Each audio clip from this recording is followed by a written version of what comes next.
Hello, everyone. Welcome back to the podcast. I am Leo. And I am Sarah. It is great to see you again. Sarah, I read a news article yesterday that really surprised me. It was about personal finance in the US and Europe. Oh, really? What did it say? It said that many adults in Western countries have less than $500 in savings for an emergency. If they lose their job today, they have no money for next month's rent. Yes, that is a very common phenomenon in the West. We have a phrase for it. We call it living paycheck to paycheck. Paycheck to paycheck. That means you spend all your money before the next salary comes, right? Exactly. You hit the zero line in your bank account every month. Wow. You know, Sarah, having grown up in China, this idea is very scary to me. In China, almost everyone saves money. It is incredibly rare for a Chinese family to have zero savings. I know. The difference is huge. China has one of the highest saving rates in the world. But Leo, why? Why is this cultural difference so big? I think we need to look at this from a few different angles. The first angle is history and a feeling of security. What do you mean by security? Well, in the past, China went through many difficult times.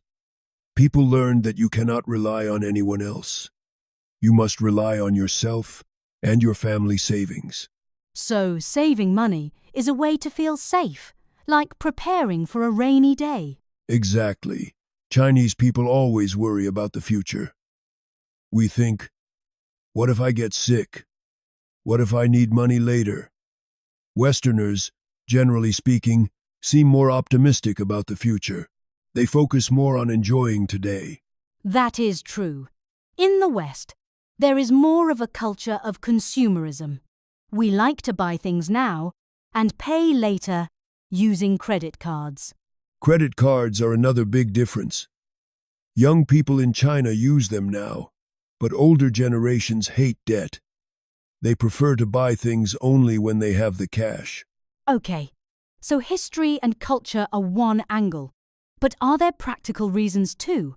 What are Chinese people saving for? Oh yes, there are huge practical pressures.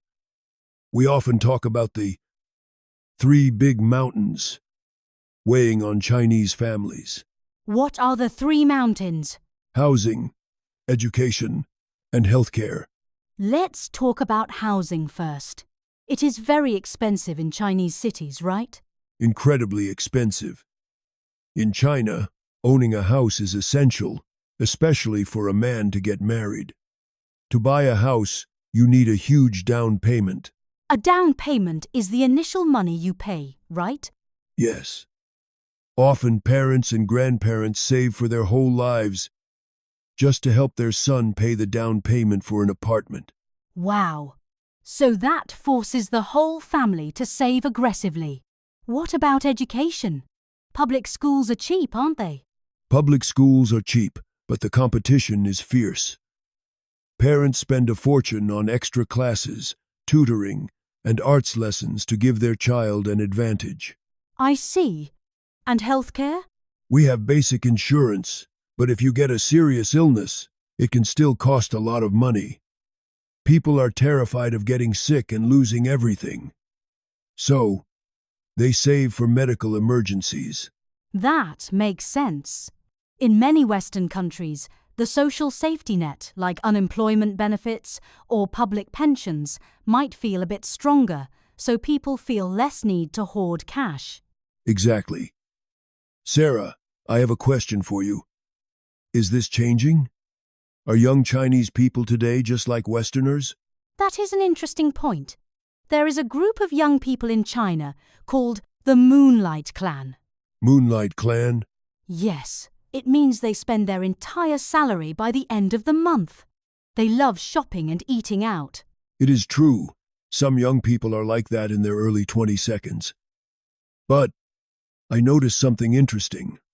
Once these young people get married and have a baby, they suddenly change. They revert back to the traditional way? Yes. The pressure of family makes them start saving immediately. The cultural habit is very deep. So, Leo, let's summarize this for our listeners. It seems it is not just about liking money. Right.